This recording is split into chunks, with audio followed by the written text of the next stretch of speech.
आज हम bridge course खत्म कर चुके हैं और आपका सिलेबस स्टार्ट कर रहे हैं। सिलेबस में वसंत भाग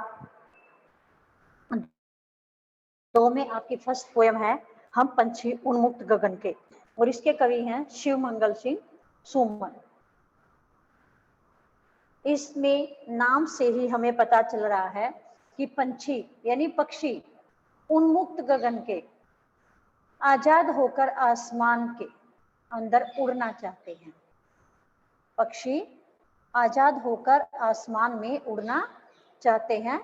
तो यहाँ पक्षियों के बारे में ये बताया गया है कि हम सोने के पिंजरे में भी बंद नहीं रहना चाहते, उससे ज्यादा प्रिय हमें क्या है, खुले आकाश में उड़ना। सोने की कटोरी में भी हमें मैदा खाना पसंद नहीं है। क्या पसंद है हमें? पेड़ की नीम की कड़वी निबोली और आजाद होकर के आसमान में उड़ना। तो देखिए कविता, हम पंछी उन्मुक्त गगन के, पिंजर बंद न गा पाएंगे, कनक तीलियों से टकराकर पुलकित पंख टूट जाएंगे। शिवमंगल सिंह सुमन कह रहे हैं कि पक्षी कह रहे हैं, पंछी होता है पक्षी, उन्मुक्त, आजाद, गगन, आसमान। हम पिंजरे में बंद पक्षी क्या कहते हैं कि हम खुले आकाश में विचरण करने वाले पक्षी हैं। हम तो खुले आकाश में आजाद होकर उड़ने वाले पक्षी हैं। पिंजरे बंद न गा पाएंगे, पिंजरे बंद, पिंजरे में बंद होकर हम नहीं गा पाएंगे, यानी पिंजरे में बंद होकर हम खुश नहीं रह पाएंगे। कनक तीलियों से टकराकर, कनक तीलियों सोने के पिंजरे के अंदर, सोने के पिंजरे की जो सलाखें होती हैं उनसे टकरा करके जब हम उसमें फड़फड़ाने की कोशिश करेंगे, उड़ने की कोशिश करेंगे, तो हमारे पुलकित पंख टूट जाएंगे। पुलकित यानी कोमल, कोमल पंख हमारे क्या हो जाएंगे, टूट जाएंगे।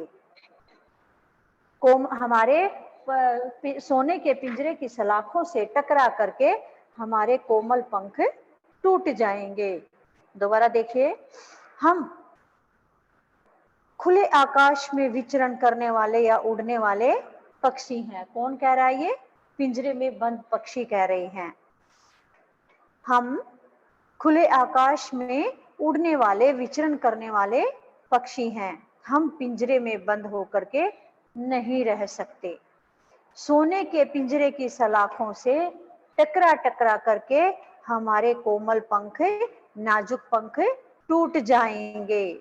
वास्तव में कवि ने पक्षियों के माध्यम से क्या दिखाना चाहा है? स्वतंत्रता के महत्व को। वास्तव में कवि ने क्या दिखाना चाहा है? पक्षियों के माध्यम से हर कोई, चाहे पक्षी है या व्यक्ति हो, हर कोई स्वतंत्रता को प्राप्त करना चाहता है, स्वतंत्रता से जीवन जीना चाहता है। जिस प्रकार पक्षी आजादी भरा जीवन जीना चाहते हैं, उसी प्रकार से मनुष्य भी आजादी से युक्त जीवन जीना चाहते हैं, स्वतंत्रता का जीवन जीना नहीं चाहते। नेक्स्ट देखिए, हम बहता जल पीने वाले मर जाएंगे भूखे प्यासे, कहीं भली है कटुक निबोरी कनक कटोरी की मैदा से। कवि शिवमंगल सिंह सुमन कह रहे हैं कि पक्षी कहते हैं हम तो बहता जल पीने वाले। बहता जल कौन सा होता है? नदी झरनों का जल जो है बहता हुआ जल होता है। तो पक्षी कह रहे हैं हम तो नदी और झरनों का बहता जल पीने वाले हैं, मर जाएंगे भूखे प्यासे। यदि हम पिंजरे में बंद रहेंगे तो पिंजरे में बंद रहकर हम भूख प्यास से मर जाएंगे।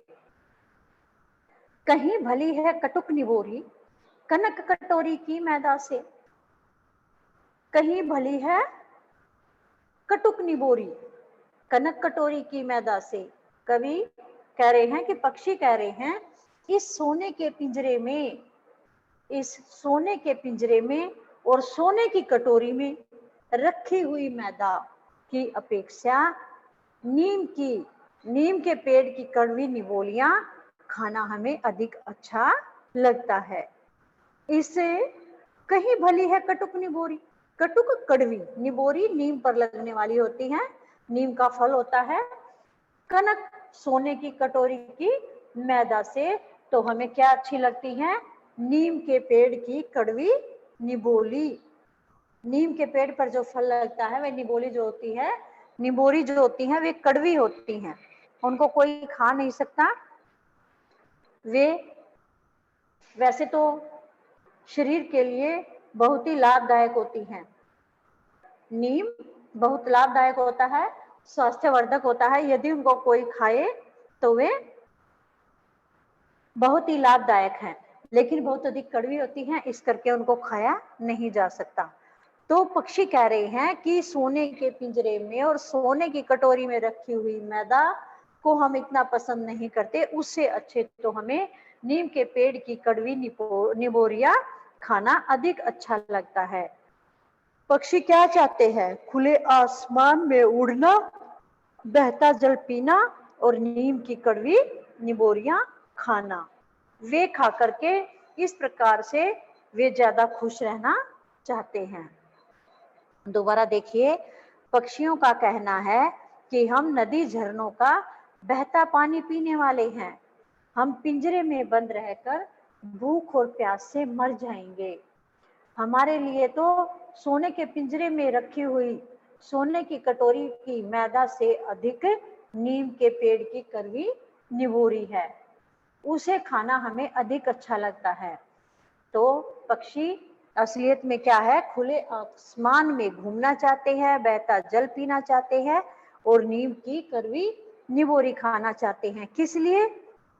सोने के पिंजरे में बंद रहने की अपेक्षा। समझ गए? नेक्स्ट देखिए, स्वर्ण श्रृंखला के बंधन में अपनी गति उड़ान सब भूले, बस सपनों में देख रहे हैं तरु की फुनगी पर के झूले। स्वर्ण श्रृंखला, स्वर्ण सोने की श्रृंखला, सलाखों के बंधन में या सोने की सलाखों से बने हुए पिंजरे के अंदर रह करके कवि पक्षियों के माध्यम से कह रहे हैं कि सोने की सलाखों से बने हुए पिंजरे में रहकर तो हम अपनी गति और उड़ान सब कुछ भूल गए हैं। जिस उड़ान से, जिस गति से हम आसमान में उड़ते हैं वह हम भूल गए हैं। कहाँ? हुए पिंजरे में बंद रहकर, सोने की सलाखों से बने हुए पिंजरे में बंद रहकर हम अपनी गति और उड़ान सब कुछ भूल गए हैं। बस सपनों में देख रहे हैं तरु की फुनगी पर के झूले। बस अब तो हम केवल सपनों में ही यह सोचते हैं कि हम पेड़ की सबसे ऊंची टहनी पर झूल रहे हैं। अब तो केवल पक्षी सपनों में ही पिंजरे में बंद रहकर केवल सपनों में ही पेड़ की ऊंची टहनी पर बैठकर झूल रहे हैं। दोबारा देखिए, सोने की सलाखों से बने हुए पिंजरे के अंदर रह करके पक्षी अपनी उड़ान और गति सब कुछ भूल गए हैं। बस अब तो पक्षी केवल सपनों में ही पेड़ की ऊंची टहनी पर बैठकर झूल रहे हैं, यानी सपने में ही अपने आप को पेड़ की टहनी पर झूलते हुए मान रहे हैं। वैसे पिंजरे में बंद रहकर वह पेड़ पर नहीं झूल रहे, केवल सपना ले रहे हैं कि हम पेड़ की ऊंची टहनी पर बैठकर झूल रहे हैं। नेक्स्ट देखिए, ऐसे थे अरमान की उड़ते नीले नभ की सीमा पाने, लाल किरण सी चोंच खोल चुगते तारक अनार के दाने।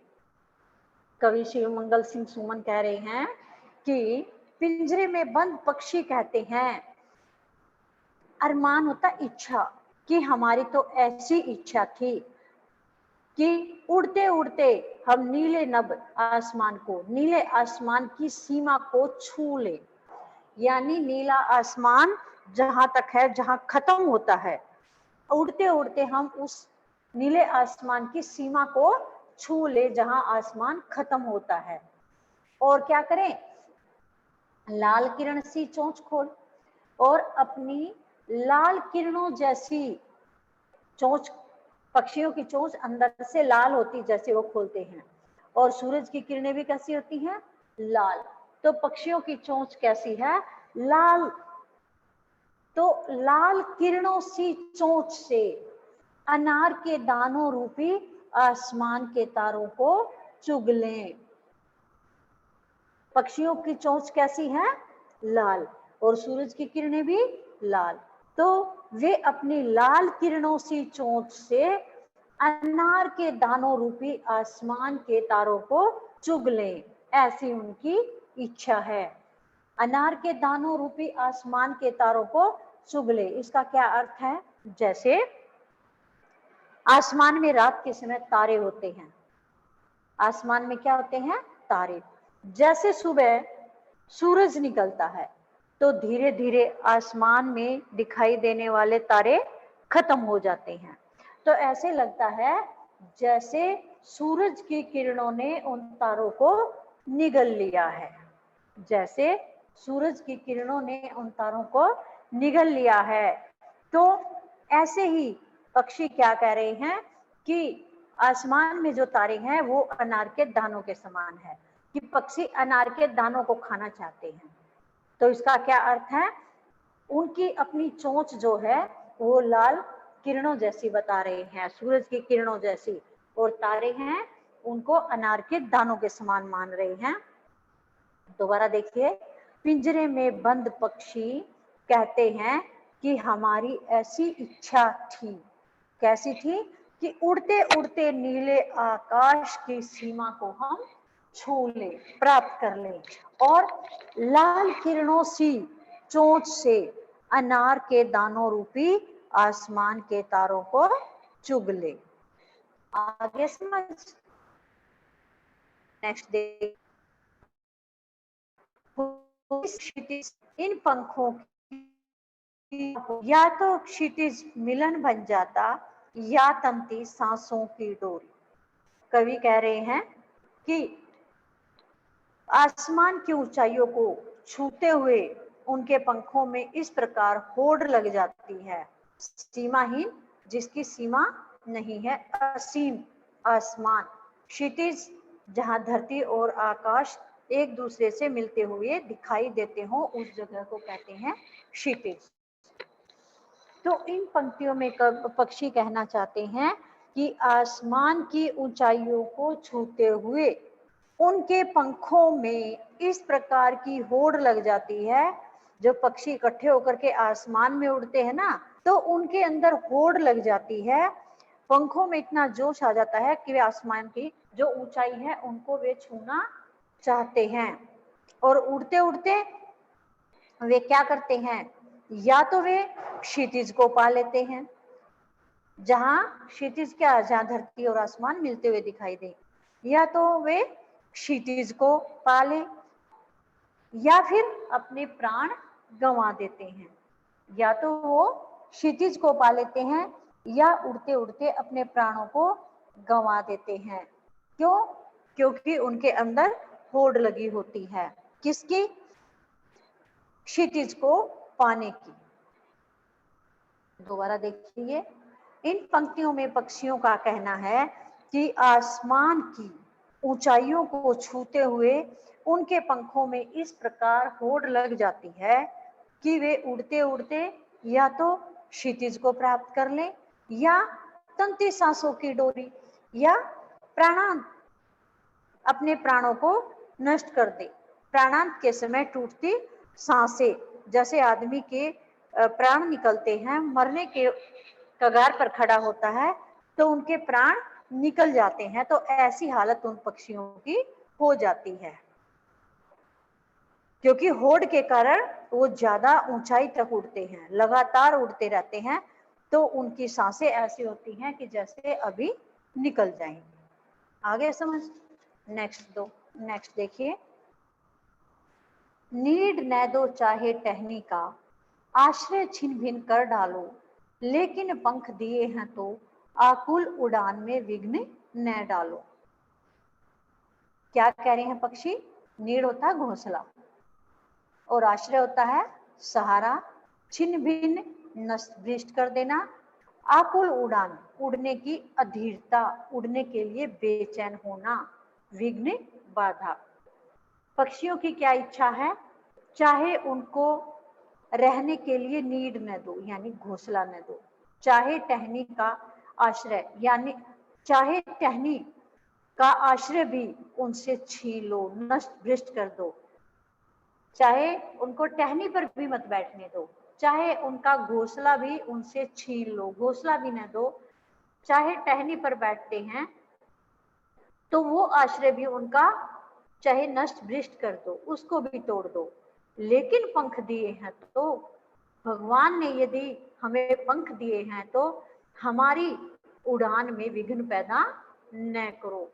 हम उड़ने के लिए बेचैन हैं, हमारे अंदर बेचैन उड़ने के लिए अधीरता बनी रहती है, तो हमें उड़ने के लिए परेशान मत करो, उड़ने में बाधा मत डालो, हमें स्वतंत्र रूप से उड़ने दो। दोबारा देखिए, पक्षियों की इच्छा क्या है? चाहे उन्हें रहने के लिए घोंसला भी मत दो और टहने का आश्रय भी मत दो, लेकिन पक्षी कहते हैं कि भगवान ने हमें पंख दिए हैं तो हमारी उड़ान में बाधा मत डालो, हमें स्वतंत्र रूप से उड़ने दो। कविता आ गई होगी समझ? तो अब इसके कुछ वर्ड मीनिंग और बैक एक्सरसाइज के क्वेश्चन आंसर वे करते हैं हम, तो आप साथ साथ अपना सुनते रहना और मैं इनके ये आंसर सुनूंगी, फिर आपको आंसर देने हैं मुझे। उन्मुक्त, खुला, बंधन रहित, आजाद, गगन, आसमान, पुलकित, प्रसन्नता से भरे, कनक, सोना, कटुक, कड़वी, निबोरी, नीम का फल, कनक कटोरी, सोने से बना बर्तन, स्वर्ण, सोना, श्रृंखला, जंजीरें,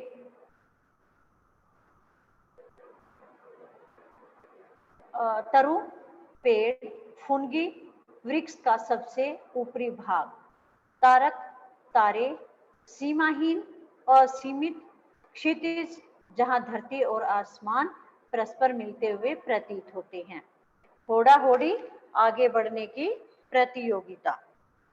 फर्स्ट क्वेश्चन है इसका, हर तरह की सुख सुविधाएं पाकर भी पक्षी पिंजरे में बंद क्यों नहीं रहना चाहते? तो इसका आंसर है, हर प्रकार की सुख सुविधाएं पाकर भी पक्षी पिंजरे में बंद नहीं रहना चाहते। क्यों? क्योंकि उन्हें वहां उड़ने की आजादी नहीं है।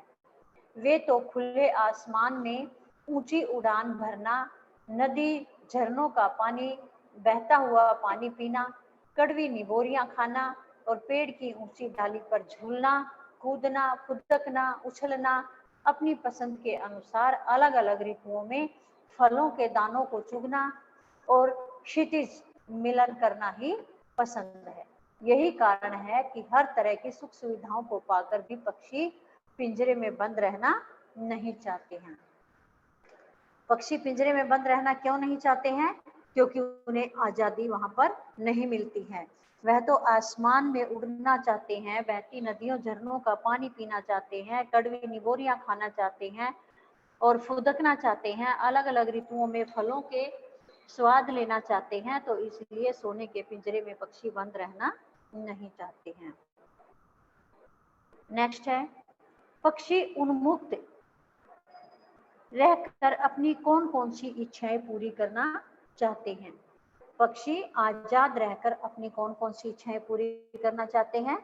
वे खुले आसमान में, आकाश में उड़ना चाहते हैं, वे अपनी गति से उड़ान भरना चाहते हैं, वे अपने पंखों से उड़ना चाहते हैं, अपनी गति से उड़ान भरना चाहते हैं, नदी झरनों का बहता जल पीना चाहते हैं, नीम के पेड़ की कड़वी निबोरियां खाना चाहते हैं, पेड़ की सबसे ऊंची फुनगी पर झूलना चाहते हैं और आसमान में ऊंची उड़ान भरकर अनार के दानों रूपी तारों को चुगना चाहते हैं, क्षितिज मिलन करना चाहते हैं।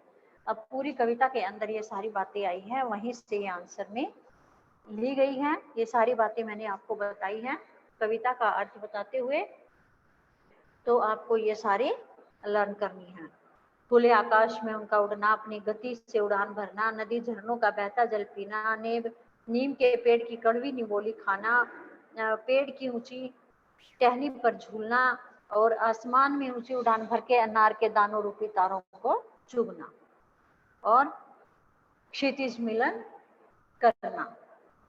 तो नेक्स्ट क्वेश्चन देखिए, एक रह गया, भाव स्पष्ट कीजिए। या तो क्षितिज मिलन बन जाता या तंती सांसों की डोरी। अब इसका भाव क्या है? इस पंक्ति में कवि पक्षी के माध्यम से कहता है कि यदि मैं स्वतंत्र होता तो उस असीम क्षितिज से मेरी होड़ हो जाती। कवि क्या कहते हैं इन पंक्तियों में? यदि मैं स्वतंत्र होता, आजाद होता, तो उस असीम क्षितिज जहाँ धरती और आकाश मिल रहे हैं उससे मेरी होड़ हो जाती, मैं वहां पहुंच जाता। मैं इन छोटे छोटे पंखों से उड़कर या तो उस क्षितिज से जाकर मिल जाता या फिर अपने प्राण गवा देता, या फिर मेरा क्या हो जाता? प्राणांत हो जाता। मैं इन छोटे छोटे पंखों से उड़कर या तो उस क्षितिज से जाकर मिल जाता और या फिर मैं अपने प्राण गंवा देता या फिर मेरा प्राणांत हो जाता। अब कविता हो गई आपकी कंप्लीट। तो आपको कल ये फुल कविता लिखनी भी है और याद करनी है। आपको अपना रजिस्टर बना लेना है, जैसे कि आपको पहले भी बताया गया था क्लास में। रजिस्टर बना लेना है, उसके 3 पार्ट्स कर लेने हैं और सीरियल नंबर से लेसन आपने करने हैं। इंडेक्स भी बनाना है। तो ये आज सिलेबस स्टार्ट आपका हो चुका है। तो ये फर्स्ट पोएम अच्छे से साफ साफ राइटिंग में आपने अपनी नोटबुक्स में लिखनी है और ये सभी वर्ड मीनिंग और क्वेश्चन आंसर जो भी हैं ये भी लर्न करने हैं। और इस कविता में से जितने भी आपसे इंटरनल क्वेश्चन निकलेंगे वे इंटरनल क्वेश्चन भी आपने लर्न करने हैं। ओके,